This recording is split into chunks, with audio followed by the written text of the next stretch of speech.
선관위원들 같은 경우에는 그 조그마한 방으로 들어갑니다. 네. 이 방으로 들어가서 거기에서 이제 당직자분들이랑 같이 그 자료를 보는 거거든요. 그러면은 제일 먼저 보신 거예요? 우리 그쵸. 대표님도? 오, 이 얘기 좀 자세히 좀 네. 해주세요. 그 이제 방에 선관위원들이 이제 다 들어가고 거기에 당직자분들이랑 제가 6월 3일에 선관위 대변인 되면서 그때 임명장을 받았는데 예. 7월 23일이 전당대회였어요. 예. 보니까 딱 50일 동안 활동을 했었는데 50일. 이 굉장히 긴 50일이었고 예. 후보들 같은 경우에는 6월 말에 각자 이제 등록을 하지 않았습니까? 그래서 네. 그 출마 선언하면서 후보들은 한 달 정도의 그 선거 기간이 있었는데 후보들도 아마 꽤 긴 시간이었을 거고 저희 선관위도 저는 사실 이런 거는 선관위 처음 해봤거든요. 네. 그냥 이름만 올리는 건 줄 알았어요. 이름만 올리고 네. 이름 뭐 별로 하는 거 없는 줄 알았는데 네. 전혀 그렇지 않았습니다. 이제 선관위가 위원이 이제 11명이 있었는데 그 당연직 2명 빼고서는 9명이 3명씩 소위를 했었어요. 근데 네. 저는 변호사다 보니까 클린 소위라고 해서 클린 소위. 예, 각종 규정 검토를 하는 법이랑 그리고 뭐 당규라든지 이런 것들 검토하는 팀에 들어가 있었는데 아시겠지만 뭐 처음에 러닝메이트 제도라든지 뭐 이런 선거운동 뭐 보좌진들을 파견한다든지 이런 것부터 시작해서 나중에 서로 간에 캠프에서 막 이의 제기하는 게 굉장히 많았어요. 보도되지 않은 것도 많았거든요. 그러면 그게 들어오면 네. 일단 클린 소위에서 먼저 검토하고 선관위 전체 회의를 하게 되는 거예요. 네. 막판에 한 2주 정도는 정말 그 계속 오프라인으로 볼 수가 없잖아요. 다들 바쁘니까. 카톡으로 이제 회의를 하는데 거의 24시간이 돌아가는 형태여서 휴대폰 충전기를 늘 가지고 다녀야 되는 그런 상황이었습니다. 그 정도 일하면 돈 많이 받으신 거 아니에요? 저희 처음에 선관위 수당 있는데 얘기해도 되나요? 뭐 말씀하고 싶은 말씀 다 하십시오. 예. 이게 원래 당에서 활동하는 거는 수당이 잘 없는데 네. 선관위는 수당이 있더라고요. 예. 이제 처음에 받았어요. 처음엔 생각보다 그래도 좀 주네라고 생각했는데 일이 너무 많은 거예요. 예. 일이 너무 많아가지고 다들 굉장히 지쳐하고 있었는데 예. 뭐 남은 예산이 있었는지 저희 이제 고생했다고 네. 황우여 비대위원장님께서 수당 조금 더 챙겨주라고 당에 이야기를 하셔서 어저께 이제 또 추가적으로 끝내고 나서 일을 이제 워낙 좀 많이 하시니까요. 예, 입금이 된 부분이 있는데 그럼에도 불구하고 사실 뭐 돈을 받겠다고 선관위를 한 분들은 없고 네. 정말 봉사하는 마음이었는데 그렇죠. 예. 네. 봉사 정말 빡세게 했다. 네. 제가 그때 변호사님 모셨을 때 처음 했던 얘기가 이거 흥행 안 되면 어떡하냐, 이거 맞아요. 뭐 뻔하게 변호사님이 흘러가면 말씀하셨어요. 어떡하냐 이렇게 네. 했는데 이거 뭐 뻔한 게 아니라 그냥 어마어마했잖아요, 사실. 예. 왜냐면 제가 이제 6월 중순쯤에 여기 캐비넷 나왔을 때만 해도 네. 어대한 네. 뭐 한동훈 후보는 나오겠다 얘기 안 했지만 우리 나올 거라고 생각을 하고 있었고 근데 뭐 한동훈 후보만 나왔을 때 이게 뭐 딱히 그때 얘기하던 게 윤상현, 나경원 뭐 이 정도 그리고 유승민 전 네. 의원도 그때는 좀 나올 것처럼 이야기를 네, 했었죠. 그 정도 수준이었었는데 원희룡이라는 분이 이제 갑작스럽게 등장을 하면서 그리고 이 전당대회 과정에 있어서 토론의 그 중심에 이제 원희룡 후보가 계셨었던 게 네. 흥행을 넘어서 이제 과열의 양상으로 가고 이제 모두가 힘들어지는 상황이 왔었던 건 사실이죠. 우리 대변님도 제주도 예전에 계시지 않으셨어요? 예, 맞습니다. 그래서 네. 인연이 또 여러모로 다들 있으시잖아요. 네, 그래서 저도 이제 이 기회를 들어서 말씀을 드리자면 선관위원은 중립 의무가 있어요, 당연히 뭐 당규에도 있지만 그런데 이제 제가 과거에 원희룡 장관님과의 인연이 있었던 거 이거를 검색하면 다 나오긴 하거든요. 네. 그랬더니 이제 뭐 한동훈 캠프 쪽에서 특히 막 문제 제기를 많이 하셨어요. 왜 특정 후보와 이렇게 친한 사람을 선관위원으로 쓸 수 있냐, 중립을 지킬 수 있겠냐. 저 같은 경우는 그랬고 그리고 또 선관위원분들 중에 천목회 회원분들 계셨거든요. 맞아요. 근데 천목회 같은 경우에는 한동훈 후보와 좀 이렇게 친한 쪽이 아니냐라는 이야기들이 처음에 있었잖아요. 근데 천목회 회원들도 여러 명이 들어오다 보니까 왜 이렇게 특정 뭐 개파랄까요? 이런 사람들이 이렇게 많이 들어온 것이냐 하면서 선관위원 자체에 대한 그 문제 제기가 굉장히 많았고 특히 억울했던 게 초반에 그 약간 연판장 사태 비슷한 게 있을 뻔했잖아요. 네. 그때 뭐 한동훈 당시 후보에 대해서 문제 제기를 하는 형태로 뭐 전화가 돌고 있다 그때 제가 지목이 됐었나 봐요. 그래요? 온라인상으로. 왜냐면은 거기에 현직 선관위원이 전화를 돌렸다라고 언론에 보도가 됐는데 누군지가 이제 나오지가 않으니까 네, 바닥은 이제 치지 않으시는 것으로. 예. 온라인상에서 이제 제가 원희룡 후보가 과거 이제 친했던 부분들이 있으니까 강전애가 전화를 돌렸나 보다. 이게 소문이 나서 뭐 이게 뭐 아니라고 얘기할 수도 없고 뭐 기라고 얘기할 수도 없고 나 억울한데 굉장히 좀 그런 부분들도 있었다. 여러 가지 있었잖아요. 사실 이제 전당대회 하는 기간 동안 그 주요 당직자분들 중에 패널로 뛰시는 분들 중에서 또 중립을 약간 위배했다 이런 식으로 맞아요. 또 클레임이 들어와서 그것도 우리 소위에서 구두 경고도 있었고 그 내용도 한번 말씀 좀. 그때 처음에 그 패널로 원래 많이 나오시던 분들인데 이분들께서 너무 이제 한동훈 후보에 대해 유리한 발언들을 한다라고 하면서 다른 캠프에서 이제 문제 제기를 했었던 것이죠. 그렇고 네 분에 대해서 문제 제기가 있었는데 또 한 분은 선관위원이었었고 그리고 이제 두 분은 뭐 한 분은 또 이제 한동훈 캠프에 실제로 이제 들어가 계신 분도 있었고 뭐 이런 부분들이 있어서 저희가 그 중에 세 분에 대해서는 구두 경고 형태로 이제 마무리를 하고 한 분 같은 경우에는 특별히 이제 중앙 당직자라고 보기는 어려운 부분이 있었어요. 근데 우리 당규상에 그 당원 같은 경우는 선거운동에 자유가 있거든요. 네. 그래서 제가 선거운동에 자유가 있다라고 해서 송영훈 변호사님이었는데 네, 저도 그 말을 하려고 했어요. 저희 방송에 종종 나오세요. 네, 알고 있어요. 그 송영훈 변호사님 같은 경우에는 선거운동에 자유가 있으니까 이분에 대해서는 각하하면 될 것 같다. 뭐 문제될 거 없다라고 했는데 이게 또 사실은 이제 패널로서 본인이 방송에 나와서 이제 이야기하고 그러려면 뭔가 징계를 받는 것도 하나의 이제 어필 수단이 될 수 있어서 징계를 받아야 한 번 또 크는 건데 못 받으셨습니다. 네, 하여튼 농담 삼아서 그런 이야기들도 하시더라고요.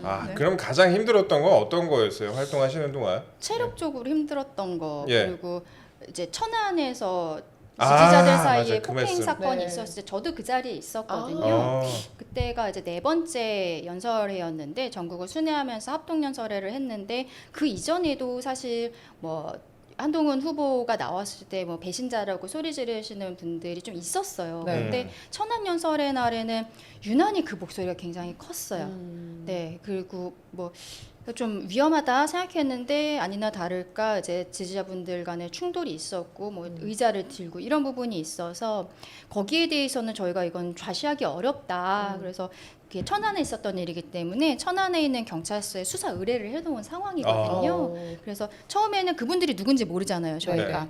근데 뭐 어떻게 하다 보니까 좀 이렇게 그 인적사항이 특정이 되는 거예요. 그러니까 특정을 해서 저희가 경찰 쪽으로 넘겨서 그게 수사가 지금 진행되는 것을 알고 있는데 그런 자리에 갔었던 거 그리고 행사장에 갔을 때 서병수 위원장님도 아까 제가 말씀드린 거랑 비슷하게 굉장히 좀 오해를 많이 받으셨어요. 정말 중립적으로 열심히 해주셨는데 이제 뭐 각 캠프에서 특히 원희룡 캠프, 한동훈 캠프에서는 서로 간에 저쪽 편든다고 이렇게 이야기를 하면서 저는 이제 대변이니까 항상 위원장님이랑 같이 다녔었는데 위원장님이랑 같이 다니면은 이제 지지자분들이 이게 욕을 하시는 분들이 좀 많이 있는 거예요.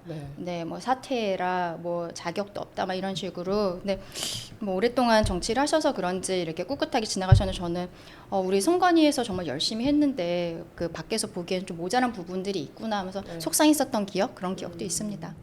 그 뭐 이제는 뭐 잘 단합이 되겠죠. 그리고 제가 발표 자료를 보니까 이제 그런 말씀하신 분들이 많았어요. 그 득표 숫자가 맞지가 않았다. 요거 한번 이제 꼭 물어봐달라 하고 말씀하신 분들이 많았는데 저도 그 실제 자료를 보니까 득표수는 많은데 득표율은 적게 표기된 부분이 있고 또 득표수가 적은데 득표율이 많이 표기된 부분이 있어요. 그러니까 궁금증 가는 분들이 많은데 이거는 단순한 오기로 봐야 되는지 아니면 진짜 뭔가에 모종의 문제가 있는 건지 이거 어떻게 보셨어요? 단순 오기고 그래서 저희가 처음에 나갔던 보도자료 부분에 문제가 있었어요. 그래서 그 바로 직후에 다시 자료를 냈는데 그거를 못 보신 분들이 있던 거예요. 이제 워낙 전당대회가 관심이 많다 보니까 처음에 나온 자료가 이미 쫙 그 퍼졌는데 온라인상으로 퍼졌는데 한번 퍼지면 그 다음에 저희가 수정된 자료라고 올렸지만 사람들이 그런 거를 자세히 보지 않잖아요. 왜냐면 첫 번째 자료 이제 클릭하고 열어보고 있는데 그 두 번째 자료는 제대로 되어 있었습니다. 첫 번째 자료가 그 오기가 있었던 건 맞아요. 그리고 근데 이제 많은 분들이 궁금해하시니까 그걸 먼저 봤다가 이거 수치가 왜 안 맞아?라고 하면서 그때 좀 여러 가지 이야기들이 있었는데 그 바로 다음에 나간 자료를 한번 다시 보시면은 다 해결이 되어 있습니다. 그리고 또 궁금한 게 이게 4시 반쯤에 발표할 줄 알고 저는 그 생방송 보고 있었거든요. 한 4시부터 켜놓고 보고 있었는데 4시 반쯤에 할 줄 알았는데 10분 자꾸 늦어지더라고요. 4시 55분인가 발표가 됐어요. 그거는 왜 집계가 그 컴퓨터로 그냥 집계하는 거 아니에요? 그게 왜 늦어진 건지 그것도 궁금한데. 앞에 행사부터가 조금씩 미뤄진 부분들이 있었습니다. 한 2시 정도부터 그러니까 사람들이 착석을 하고 한 2시 반 정도부터 행사를 하고 그리고 그 대통령께서 3시에 들어오셨어요. 대통령이 들어오시는 시간에 이제 좀 맞춰야 되는 게 있거든요. 행사라는 거는 VIP 동선이나 이런 것들에 대해서 네. 그 대통령께서 이제 나가신 다음에 여러 가지 좀 일정들이 있었는데 그게 중간에 조금씩 좀 딜레이가 됐었던 부분들이 있던 것이죠. 그래서 오후에 4시 반에 이제 딱 나오기로 했는데 뭐 한 20-30분 정도 늦어진 거에 대해서도 의문을 제기하신 분들이 꽤 많았는데 특별히 그랬던 것은 아니고 이제 그 개표 선언 이후에 선관위원들 같은 경우에는 그 조그마한 방으로 들어갑니다. 네. 이 방으로 들어가서 거기에서 이제 당직자분들이랑 같이 그 자료를 보는 거거든요. 그러면은 제일 먼저 보신 거예요? 우리 그쵸. 대표님도. 오, 이 얘기 좀 자세히 좀 해주세요. 네. 그 이제 방에 선관위원들이 이제 다 들어가고 거기에 당직자분들이랑 그 여론조사 업체들 있잖아요. 네. 이 업체 직원분들이랑 이제 다 들어와 계세요. 그러면은 그 안에서 여론조사 업체에서 그 밀봉된 거는 단상 위에서 행사처럼 이렇게 선관위원장님께 전달하는 행사를 했는데 그걸 이제 가지고 와서 그 안에서 당직자분들께서 처음에 뭐 이거 K보팅 한 겁니다. 그러니까 모바일 투표 한 겁니다라고 이야기하고 그 밀봉된 걸 이제 잘라요. 그럼 그 안에 USB가 2개가 들어있어요. 같은 네. 자료인데 혹시라도 하나가 이제 뭐 문제가 있을까봐 예. 그 중에 하나를 뜯어서 당직자분이 이제 저기 노트북에 껴서 프린트를 하는 거죠. 그 프린트는 그냥 바로 프린트만 하는 거예요. 거기서 포맷은 이미 줬기 때문에 포맷에 맞춰서 써온 거거든요. 그래갖고 그거를 이제 저희가 선관위원들이 한번 다 돌려보고 그 다음에 ARS 모바일 투표를 참여하지 않으신 분들은 ARS를 하셨잖아요. 그러면 ARS 부분도 그렇게 똑같이 잘라서 이렇게 보고 그리고 마지막에 일반 국민 여론조사한 것도 잘라서 보고 그래서 이제 3개의 자료가 있는데 이거를 그 우리 당직자분들께서 하나의 자료를 이제 만드는 거예요. 그 전환하는 비율들이 있거든요. 일반 국민 같은 경우에는 2개의 여론조사 업체에 맡겼는데 한 업체가 1,711 샘플을 했고 한 업체가 1,755 샘플을 했어요. 근데 8대 2의 비중을 맞춰야 되기 때문에 이제 그 엑셀을 돌려야 되는 작업들이 있었던 것이죠. 그때 약간의 실수가 있었던 거예요. 그래서 댓글 잘 보고 있는데 어떻게 실수를 할 수가 있냐 이게 막 비판하시는 분들이 많은데 네. 그러니까 이게 엑셀로 돌리면 사실 실수를 할 수가 없지 않아요? 이게 그러니까 뭐를 붙여넣기를 잘못하셨거나 그런 건가요? 이게 보통 밖에 나가는 자료는 네. 한번 그래도 검수를 하기 마련이잖아요. 예. 그러게요. 그거는 저희가 뭐 과실이 있었다라는 걸 인정할 수밖에 없는 거고 그렇게 해서 거기에서 이제 합계를 내서 그걸 가지고서는 저희가 이제 나가서 서병수 위원장님께서 비율이랑 이런 것들을 거기에서 다 발표를 하셨잖아요. 그러고서는 이제 결과가 나온 건데 저희도 사실은 이제 그 행사 들어가기 전에 선관위원들끼리 잠깐 앉아서 얘기하면서 오늘 결선 갈까 안 갈까 우리끼리 너무 궁금한 거예요. 네. 그래갖고 이제 뭐 몇 퍼센트 한동훈 후보가 몇 퍼센트 득표할 것 같냐 가지고서도 뭐 이런저런 이야기들을 하고 막 소고기 사기로 이렇게 했는데 딱 봤는데 사실은 저도 그렇고 많은 분들이 그 63%라는 비율은 꽤 많이 나왔다라고 생각을 했거든요. 네. 그리고 또 특이한 거는 일반 국민도 저희가 이제 처음 본 거잖아요. 일반 국민 같은 경우는 63%. 그러니까 우리 당원이 62% 정도 그리고 일반 국민이 63%. 굉장히 비율이 비슷했던 거예요. 네. 근데 이번에 한 84만 명 정도가 선거인단이었는데 그 중에서 모바일과 ARS에 그 참여하신 분이 한 48% 정도 되거든요. 그 40만 명 정도가 이렇게 투표에 참여하고 이런 것이 국민의힘 입장에서는 80만 명 넘는 이제 그 선거인단이 있었던 것 자체가 처음이라고 합니다. 그래서 이제는 당원의 숫자도 늘어났기 때문에 당신과 민심의 괴리가 이제는 예전처럼 그게 과하지 않은 것 같다라는 이야기들을 했던 그런 기억이 있습니다. 그리고 그러면 이제 발표를 하기 전에 그러면 네. 대변인님과 이제 몇몇 실무자분들은 이 데이터를 봤을 거 아니에요? 저희는 이제 다 봤죠. 선관위원 모두가 다 봤죠. 아, 그 프린트 아까 말씀드린 것처럼 USB를 넣어서 예. 프린트를 처음에 한 장을 해요. 그래갖고 이제 저희가 돌아가면서 이렇게 보고 그리고선 그 이제 3개의 자료를 합계를 내 가지고 그걸 가지고 저희가 다시 한번 보고 거기에 이제 뭐 누가 몇 퍼센트 그리고 몇 등이다 이것들이 이제 다 들어가 있는 거죠. 그리고 이제 위원장님 같은 경우에는 이제 말씀 자료가 있어야 되잖아요. 그 표를 보고서 그냥 이야기하는 게 아니라 표에서 뭐 퍼센트 뭐 득표율 뭐 이런 것들에 대해서 이야기하는 거 자료를 만들고 그러고서는 이제 행사장에 들어온 거죠. 아, 알겠습니다. 그러면은 이거를 받자마자 어디로 그래도 받아보신 분들 있지 않으세요? 또 대중이 궁금해하는 게 이게 누구한테는 미리 알려주고 이런 거 아니야? 이렇게 캠페인에 미리 알려주고 이런 거 아니야? 그렇지 않더라고요. 예, 그렇지 않아요? 네, 그래서 저희가 그 개표 과정에서 뭐 합계 내고 이런 게 한 20분 정도 좀 걸렸던 것 같아요. 근데 네. 중간 또 이제 화장실 가고 싶잖아요. 그 선관위원들끼리 그 화장실 갈 때 우리 핸드폰 두고 나갔어요. 네. 그 서로 옆에 앉아갖고는 저기 뭐 기자한테 뭐 보내는 거 아니야? 누구한테 뭐 보내는 거 아니야? 어느 캠프에 보내는 거 아니야? 그래서 서로 이렇게 막 쳐다보면서 감시를 네. 했으니까. 그러면서 네. 또 심지어 저희가 그 안에서 검색을 했어요. 네. 우리가 지금 보고 있는 수치가 있는데 밭이 도는 거예요. 밭. 아, 그 이게 저도 찌라시. 받아봤어요. 저도 네. 받아봤어요. 그래 근데 이제 밭을 보니까 우리가 지금 본 수치랑 달라요. 그래서 네. 유출 안 됐구나. 그런 생각을 했죠. 아, 알겠습니다. 저는 개인적으로 궁금했어요. 이게 후보들하고 네. 그래도 용산에는 가는 거 아니야? 이렇게 한번 좀 궁금했었는데 네, 그 예, 자리에서. 일단은 아니라고 말씀을 하셨습니다. 예, 네. 그뭐 밭 이런 게 돌아다닌 적은 없으니까 네. 예, 알겠습니다. 그러면 이제 우리가 뭐 전당대회 관련 내용은 이 정도 얘기할까요? 한번 더 말씀하실 거는 그리고 예. 이제 제가 행사장을 짧게. 예. 많이 갔었다고 말씀드렸잖아요. 근데 예, 이제 정말 초반에는 그나마 좀 화기한 듯한 느낌이 좀 있다가 비전 발표회라는 걸 할 때만 해도 저는 이제 선관위원이니까 그 후보들 그 근처에 앉아 있었거든요. 자리 자체가 이제 배정이 되어 있는데 근데 이제 점점 가면 갈수록 후보들 간에 서로 대화가 좀 줄어드는 부분들 특히 원희룡 후보와 한동훈 후보 같은 경우에는 옆에도 잘 안 앉으려고 하고 그리고 앉아 있을 때 예.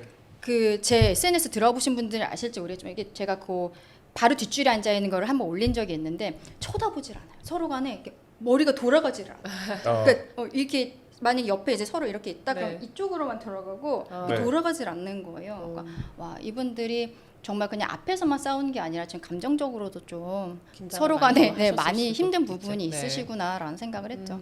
네, 저는 그냥 그래도 뭐 가만히 앞으로는 있겠습니다. 앞으로는 이제 뭐 대통령께서 말씀하신 부분도 네. 있고 해서 예, 잘 지내실 거라고 생각합니다. 예, 그렇죠. 뭐 정치라는 게 네. 또 앞날을 모르는 거니까 맞아요. 하루하루 예. 다르잖아요. 왜 목소리를 떨면서 얘기하세요? 아유, 요즘에 하도 댓글에서 예. 싸우시는 분들도 많고 네. 이게 전당대회를 거치면서 여러 가지 일들이 있어서 저 이제 언론사 유튜브 입장에서 그쵸. 중립을 아주 근데- 정말 지키네요. 중립을 네. 지키면서 하느라 그거 예. 잠깐 뭐 얘기하고 싶은 게 이제 전당대회 끝나고 바로 다음 날 아침에 이제 김재원 최고랑 김민전 최고가 방송에 나가서 이제 그런 이야기들을 좀 했잖아요. 최상병 특검과 관련해서 제3자 특검에 대해 한동훈 후보 시절에 출마 선언하면서 들고 나온 그 안에 대해서 이거 원내대표가 할 일이다. 뭐 당대표가 이래라 저래라 할 얘기 아니다라고 명시적으로 얘기를 해보니까 그 전에 뭐 김옥균 프로젝트라는 이야기들도 있었고 그 되게 걱정이 많았어요. 사실 선관위 입장에서도 전당대회가 끝나는 걸 넘어서 그 이후에도 서로 간에 어떠한 뭐 이의제기나 이런 것들이 계속 있을 수가 있는 부분이 있어서 걱정을 했는데 다행히 이제 그 대통령께서 만찬을 하면서 대화합의 자리를 만들지 않으셨습니까? 뭐 민주당 측에서는 왜 낯선 사람들 불렀냐 한동훈이랑 둘이 있는 거 불편해서 그런 거 아니냐를 얘기하는데 저는 그게 아니라 뭐 어차피 여러 사람이 가는 거 아니에요. 그날 뭐 선출된 분 자체가 6명이고 그리고 대통령실에서도 뭐 수석들 나오는 거기 때문에 3명이 추가가 된다고 해서 많은 인원은 추가가 된 거 아니고 대통령께서 이야기하신 게 결국에는 한동훈을 중심으로 뭉쳐달라라고 강하게 이야기하신 거잖아요. 한동훈 후보가 당선이 되었지만 나머지 3명의 후보가 사실상 20년 넘게 국민의힘에서 계열에서 오랫동안 정치를 해오신 정말 당의 자산이기 때문에 이분들이 갖고 있는 연륜이나 노하우가 지금 우리 당과 정부가 힘든 것에 있어서 한동훈 중심으로 뭉쳐달라라는 이야기를 저는 강하게 하신 거라고 생각을 하거든요.